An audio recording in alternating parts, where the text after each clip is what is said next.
para poder llegar a hablar, puesto que ha planteado un punto de referencia amplio e interesante. Yo quisiera hablar en términos de algo que he denominado, en términos de pregunta, ¿qué investigar y cómo investigar la paz en procesos de transición post-conflicto armado?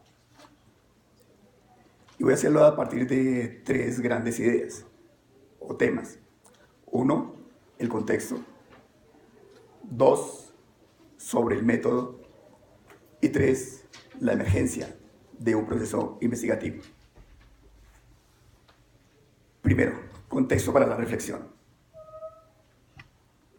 Ya Gerardo anunciaba la palabra revolución y la retomo para iniciar. Las revoluciones tienen como característica que son estallidos sociales que irrumpen con fuerza y violencia generalizada. Hacen mucho ruido y no pasan desapercibidas. Asunto diferente con el devenir social que va transformando procesualmente su propia dinámica. Pero si miramos con cuidado algunos aspectos de la vida cotidiana, notaremos ciertos giros, algunos signos de algo nuevo que va emergiendo, que aún no es, pero se está haciendo.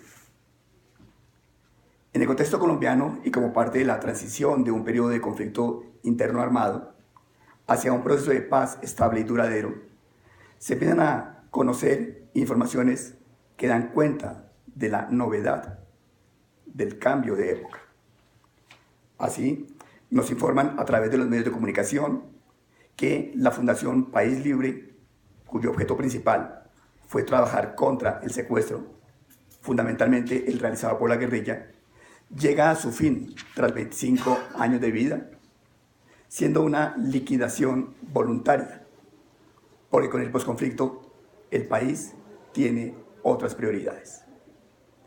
Según la Policía Nacional, en el año 2000 se presentaron 3.572 casos de secuestro, mientras que en el 2016 esa cifra no supera los 205 plagios y las FARC, guerrilla que está en el proceso de desmovilización y que junto con el ELN era, según País Libre, la responsable de cerca del 60% de los casos, ya no aparece en los reportes.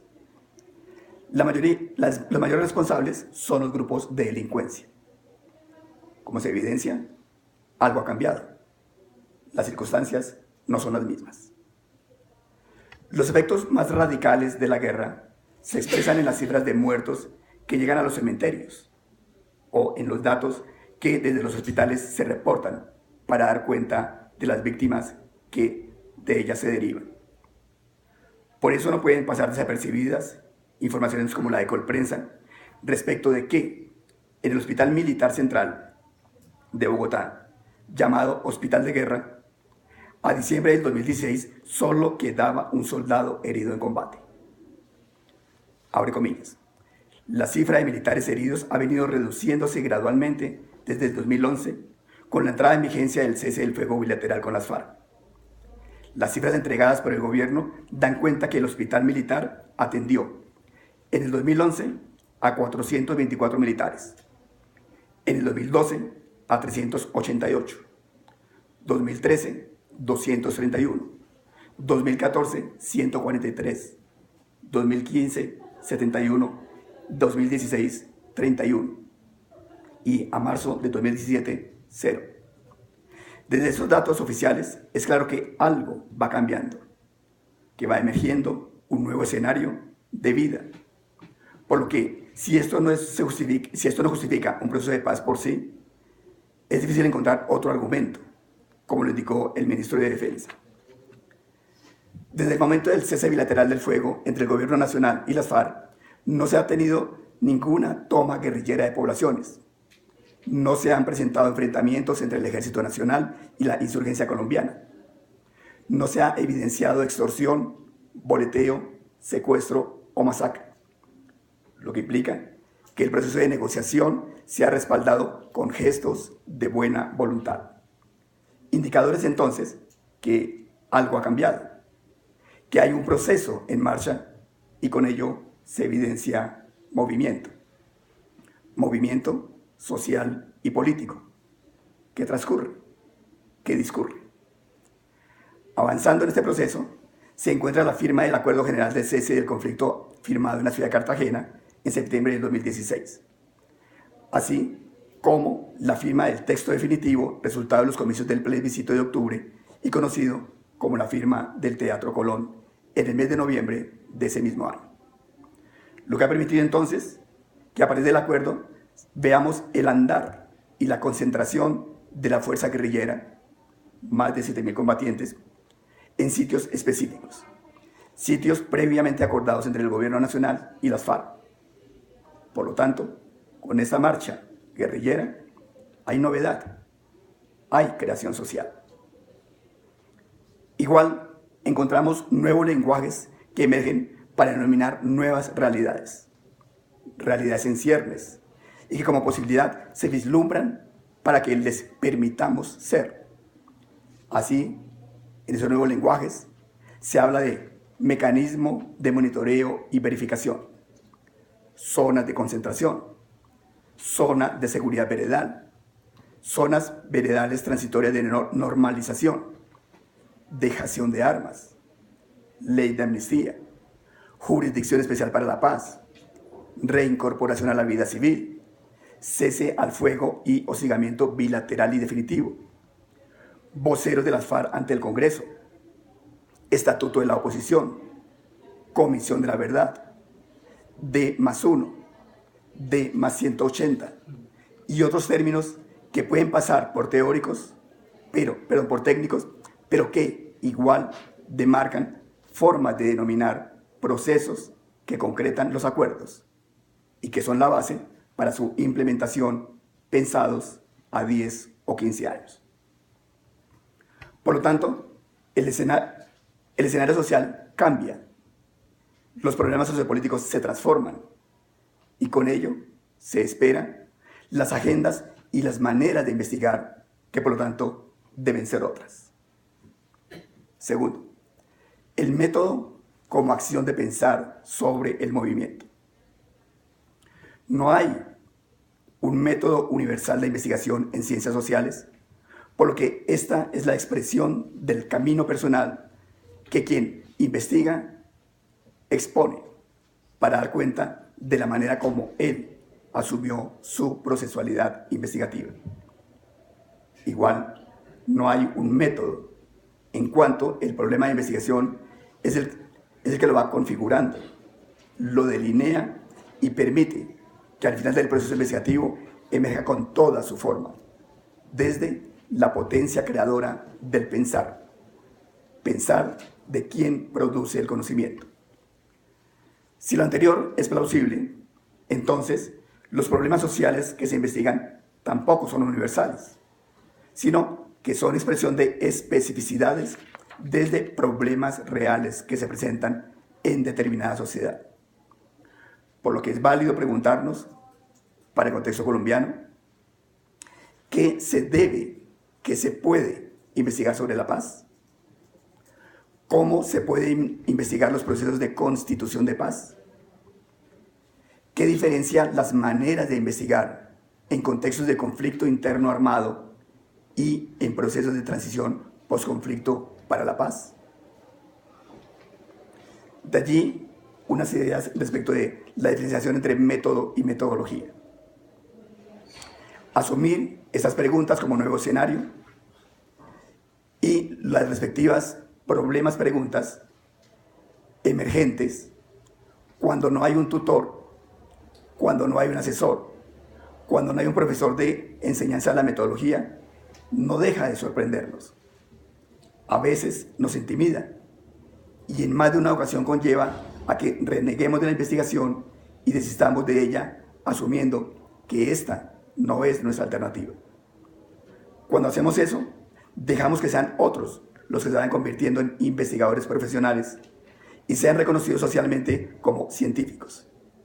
Pero dirá Feyerabend, abre comillas, estos, los científicos, no resuelven problemas porque posean una varita, la metodología, sino porque han estudiado un problema durante mucho tiempo, porque conocen muy bien la situación, porque no son demasiado torpes, cierra comillas. Por lo tanto, lo que debemos hacer es formar en el método, porque nos interesa formar en el pensar y enseñar a pensar, y no centrarnos en la metodología, porque no deseamos instrumentalizar, sino ayudar a crear. Veamos algunas ideas al respecto. Esta tendencia, esta tensión entre método y metodología, en particular en la experiencia de nuestro grupo de investigación de estudios políticos y jurídicos, la venimos reflexionando, aunque repito, desde el grupo porque históricamente tiene una vieja data, la venimos reflexionando y tratando de ser consecuentes con ella desde el año 2005, cuando iniciamos nuestro primer proyecto de investigación colectivo en cuanto integrantes en ese momento de un grupo denominado Arte y Cultura. Allí fuimos delineando la necesidad de asumir algunos puntos de referencia que nos orientaran y en los posibles nos dieran cierta identidad. Esas ideas fueron asumir una perspectiva contemporánea y compleja sobre tendencias teóricas. Segundo, asumir una noción no instrumental sobre el proceso investigativo. Tercero, reconocer una postura no paramétrica de la investigación y de la educación. Como parte de ese recorrido, de esa transformación que hemos tenido como grupo, hemos logrado encontrar similitudes entre autores que algunos ubican en una de las perspectivas de la teoría de la complejidad, como son Luhmann y Morán. Ambos exponentes, repito, de una tendencia de la teoría de la complejidad y de pensamiento contemporáneo. Las coincidencias entre ellos son las siguientes. Voy a plantear 4. Primero, coinciden en la necesidad de asumir la producción de conocimiento como un proceso, antes que como una receta. Por lo tanto, y para el caso del día de hoy, habiendo tantos jóvenes estudiantes, lo primero que habría que asumir sería eso. La investigación es un proceso de pensamiento, no una receta que se desarrolla tal cual. Segundo, es necesario pensar el mundo e investigarlo. Tercero, construir otras formas de designar el mundo desde los conceptos. Un poco el ejemplo que colocaba Gloria Clemencia esta mañana cuando hablaba de capital emocional, crear otros nuevos conceptos. Y cuarto, asumir interdependencia y autonomía entre el conocimiento y la realidad. Ver y ser consciente de esa interdependencia. Desde estos puntos de referencia, se plantea entonces cómo asumir el conocimiento contemporáneo implica una nueva racionalidad, otras formas de asumir el conocimiento respecto de cómo se hizo en la modernidad y con ello nuevas maneras de investigar, de comprender el método. Eso implica entonces realizar nuestra propia andadura de y desde el pensamiento. No optar por una metodología, así sea esta cualitativa, pues lo que haremos será seguramente seguir una guía previa al proceso mismo de investigación. Esta guía se torna entonces en una anteojera que nos permite ver solo desde la estrechez de ella misma. Ahora, ¿cómo superar esta deficiencia propia de la metodología? Mediante la autonomía intelectual. ¿Cómo asumir esa autonomía intelectual? Mediante el acto de pensar. Si pensamos, valoramos los legados teóricos existentes, un poco lo que decía Carlos el día de ayer. Reconocemos sus potencias, reconocemos las vetas para construir lo nuevo. Y en eso nuevo incluimos el instrumental metodológico mediante el cual hago desdoblamientos en mi propia andadura investigativa. Es decir, expreso mi propio método. Lo anterior se soporta en un planteamiento de Morán, quien dice, abre comillas, el fin del método aquí es ayudar a pensar por uno mismo para responder al desafío y la complejidad de los problemas. Cierra comillas. Para él, las metodologías son guías a priori que programan la investigación, mientras que el método se desprende de la andadura propia y se caracteriza por ser una ayuda en la estrategia metodológica que contará con segmentos programados que conllevará al descubrimiento y la innovación. Tal tipo de pensamiento no lineal implica tres procesos entrelazados.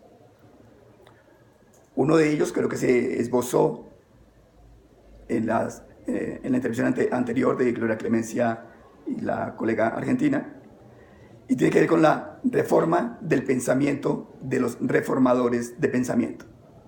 Es decir, la reforma de pensamiento de los docentes e investigadores, quienes asumen la función social de ayudar a que las nuevas generaciones piensen y hagan ese acto de investigación. Que sea, por lo tanto, una forma distinta a la de la tradición. El problema es cómo formar en alternativas de investigación con pensamientos tradicionales.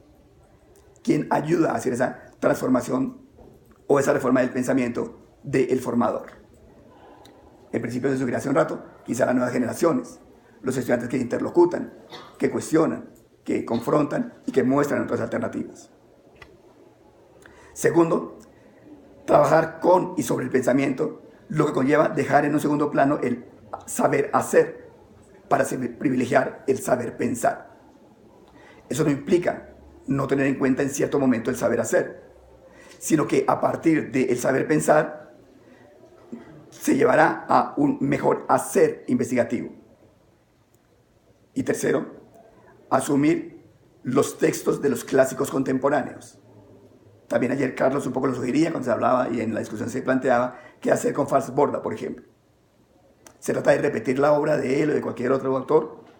¿O se trata más bien de conocer su obra para reconocer su pensamiento? Te repito, asumir los textos de los clásicos contemporáneos. Aquí asumo como clásico contemporáneo los autores que actualmente son vigentes y que circulan, por lo tanto. Estos son, por lo tanto, los intelectuales, quienes actualmente producen teoría y piensan en nuestro presente desde los problemas que ahora emergen como novedad. Por lo tanto, uno podría decir, un clásico contemporáneo es Gerardo. Sí, porque es presente, está pensando el referente actual desde una tradición. Claro, es un clásico contemporáneo, no tan clásico contemporáneo como Carlos, ¿sí? O como Daniel, pero también clásico contemporáneo. Los que han intervenido al día de hoy, que están produciendo y pensando el tiempo presente y que se supone lo están escribiendo y exponiendo para otros. Por lo tanto, retoman a los clásicos, mucho más clásicos de las humanidades, pero los retoman justamente para actualizarlos.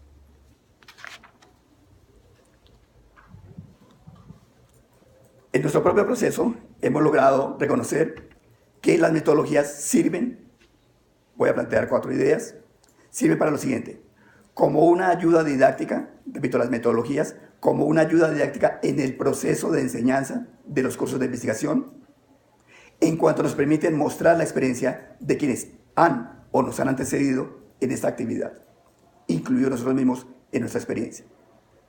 Segundo, que las metodologías son una limitante para desarrollar genuinos procesos investigativos, pues a veces los convertimos en anteojeras que nos estrechan los horizontes comprensivos, sobre todo cuando los cursos de metodología por esa denominación se quedan meramente en lo instrumental.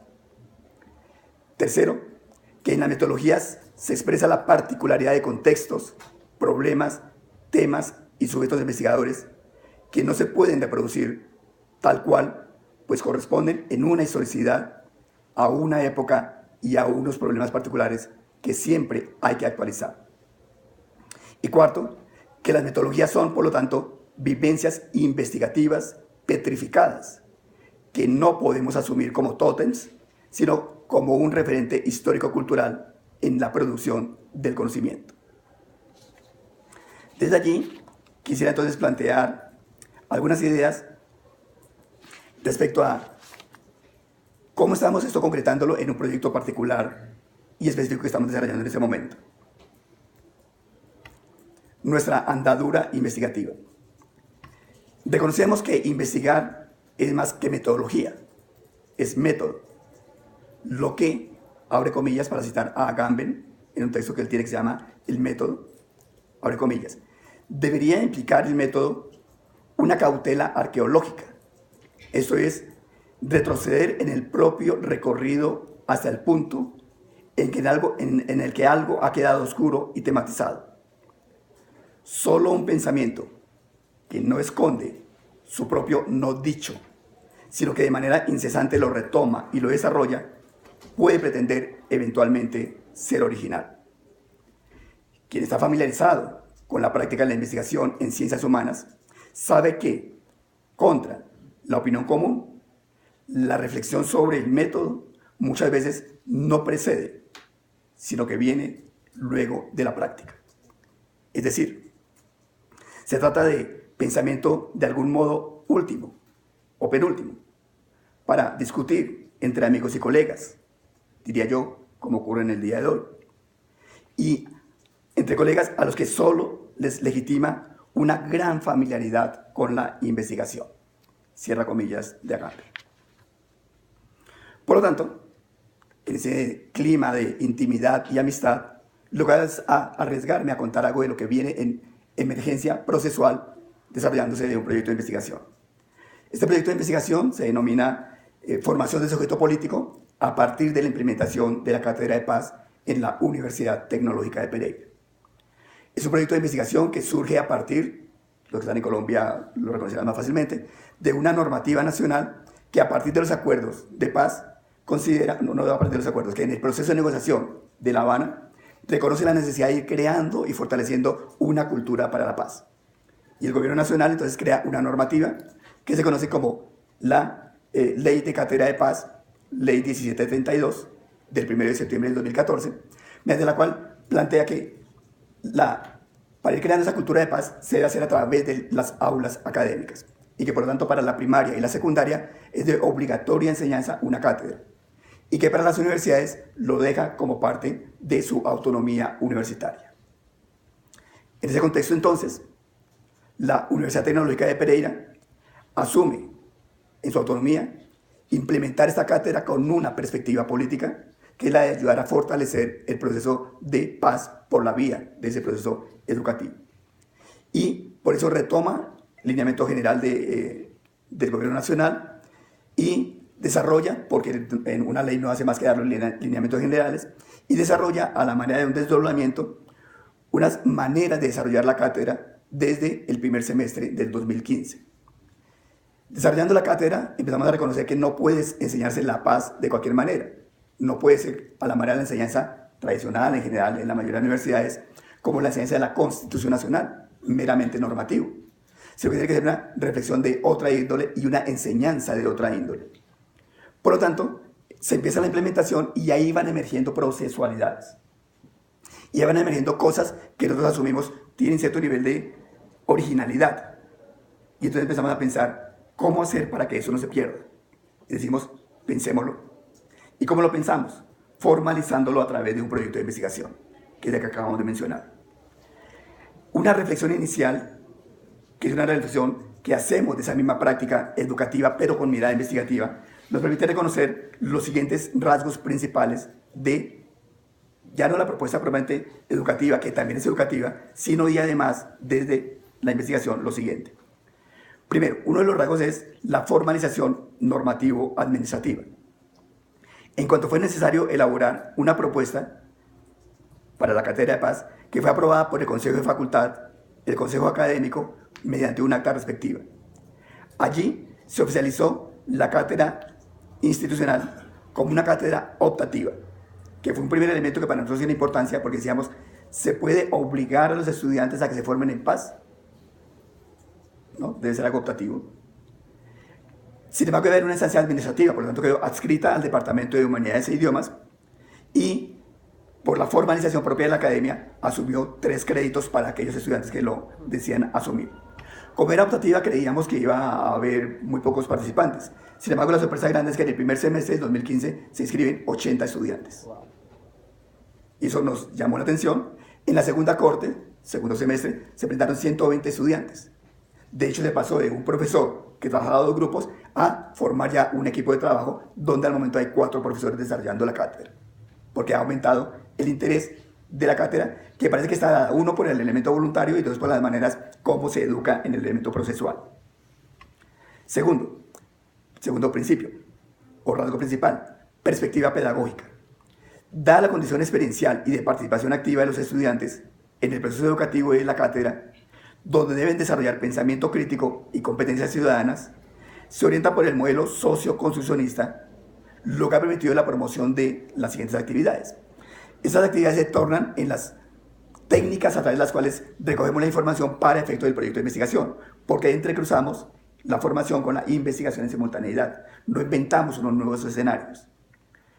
De las siguientes actividades. 1. La autobiografía, lo que permite la reflexión individual y la reconstrucción de la propia experiencia política del estudiante para reconocer cómo nos posicionamos como constructores de paz, cómo nos vamos en este proyecto de construcción, cómo nos vemos en este proceso de construcción de sociedad y qué estamos haciendo para que sea posible fomentar una cultura de paz en Colombia. Se trata, por lo tanto, a través de la estrategia de la autobiografía, de asumir posiciones respecto de nuestro presente histórico y ser protagonistas de un proyecto que solo se realizará en cuanto lo hagamos real en nuestro trayecto vital, transformando tradiciones culturales guerreristas por nuevas matrices culturales pacifistas. Tercera dimensión directiva. Acciones colaborativas para el desarrollo del pensamiento crítico, lo que conlleva a la discusión, reflexión, reconocimiento de perspectivas y búsqueda de consenso sobre los temas tratados en cada sesión. Por ello, se plantea como parte de la presentación de lo que denominamos nosotros tomas pacíficas de la universidad, en este caso la segunda toma pacífica, que se trata de construir espacios de reflexión en torno a las implicaciones que conlleva el fortalecimiento de visiones y versiones de la paz en nuestro país. ¿En qué consiste la toma pacífica de la universidad? En actividades que se hacen extra cátedra para, si se quiere hacer una especie de proyección al interior de la universidad, donde los estudiantes participantes del curso determinado desarrollan actividades o llevan al plano externo del aula de clase las actividades que han discutido, que han programado al interior del aula. Esa palabra de toma pacífica de la universidad vimos o reconocimos que tenía un peso también guerrerista y le hemos cambiado ahora el nombre, de tal forma que a partir de ese año ya no se denominan tomas pacíficas, sino son más bien reflexiones alrededor de la paz, recorridos por el campus universitario, porque creemos que los lenguajes hay que irlos cambiando también en la que tomamos conciencia del peso guerrerista o no que ellos puedan llegar a tener. Se reconoce, por lo tanto, la necesidad de construir diversas narrativas sobre la realidad política y posicionar algunas con criterio de veracidad y pertinencia histórica que demarcan, por lo tanto, una mirada que oriente el actuar social. Pero son miradas como posibilidad de actuar social, con posibilidad de veracidad, con pretensión de pertinencia histórica. Cuarto, acciones colaborativas para el quehacer, en el hacer, referida a la vinculación de diversas instancias administrativas, como las vicerrectorías, las facultades, diferentes redes de investigadores, de programas de estudios, la vinculación de entidades gremiales como los sindicatos al interior de la universidad, la vinculación de grupos estudiantiles distintos a los que están dentro de la cátedra como tal, que permite el desarrollo de actividades de cierto nivel de proyección intrauniversitaria y extrauniversitaria, ampliando por lo tanto los horizontes y discursos formativos, a la vez que se incluyen otros actores sociales en el proceso plural de construcción de la paz. De tal forma que en lo que denominamos toma pacífica de la universidad, intervienen, por ejemplo, los sindicatos con una presentación en la plaza pública alrededor de la historia del sindicalismo. O los movimientos estudiantiles al interior de la universidad, también a través de módulos que establecemos, intervienen allí mostrando su experiencia o lo que se está haciendo en el momento. De tal forma que tratamos de que se complemente con otras voces distintas a las del profesor o las de los estudiantes que han estado allí trabajando en ese momento determinado. Otra actividad tiene que ver con las actividades de proyección al interior de la universidad. Quiero repetir y hacer énfasis en eso, que esas son las maneras a través de las cuales recogemos la información, lo que uno llamaría la información, para el proceso analítico de la investigación. Porque de todo eso quedan documentos, de tal forma que se retoman para el efecto analítico posterior. Estas actividades de proyección implican dejar el aula de clase como único lugar de aprendizaje y de enseñanza. Para esto se ha asumido la estrategia ya mencionada de toma pacífica de la universidad, en la que se presentan los trabajos reflexivos realizados por los propios estudiantes, quienes se asumen como gestores de paz, en cuanto están ayudando a dar vida a un proceso rizomático como es el de crear cultura de paz. En una sesión de cátedra de paz o en un semestre de cátedra de paz, por ejemplo, se les sugiere a los estudiantes que creen alguna manera de sintetizar la historia del conflicto armado. Y los estudiantes se inventan algo que se denomina el film minuto, que consiste que en un minuto presentan una filmación que sintetiza un tema que quiere trabajar. Por ejemplo, un estudiante dice, quiero trabajar alrededor de memoria histórica. Y con memoria histórica retoma, o mejor, hay un tema que es memoria histórica y se plantea con los estudiantes trabajar el tema de memoria histórica. Un estudiante en un film minuto recoge la síntesis del pensamiento y trayectoria de Bernardo Jaramillo Ossa. Otro lo hace con Héctor Abad. Y así se cogen personas que demarcan la memoria histórica, pero que sintetizan lo que implica un trabajo del estudiante para recuperar la memoria y dejarla sintetizada allí. Eso se lleva al plano de la toma pacífica, donde además de la toma externa hay conferencias como la que al día de hoy estamos realizando. Esta actividad se complementa con la proyección social, ya estoy acabando, que implica proyección social que vincula, por lo tanto, a los profesores y al equipo de estudiantes a unos espacios culturales de ciudad. En Pereira, donde se desarrolla esta actividad, hay una organización cultural que se denomina La Cuadra y que realiza lo que se denomina los viernes de la cuadra, que es una actividad cada mes para hacer una presentación de diversas expresiones culturales. En algunas de ellas, entonces, o en algunas de ellas, desde la Cátedra de Paz se llevan expresiones de lo que se ha hecho al interior del aula de clase para proyectarlo, si quiere, entre comillas, impactar en la ciudad y sacarlo, por lo tanto, de las aulas de clase.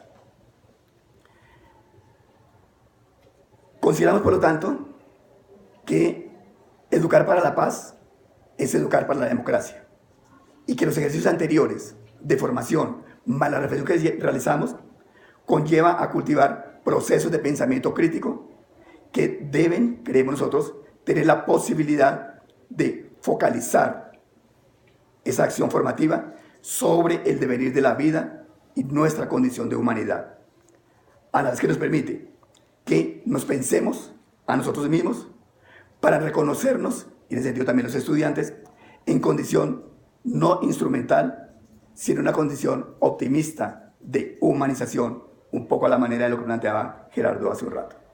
Colorín colorado, este cuento se acabó.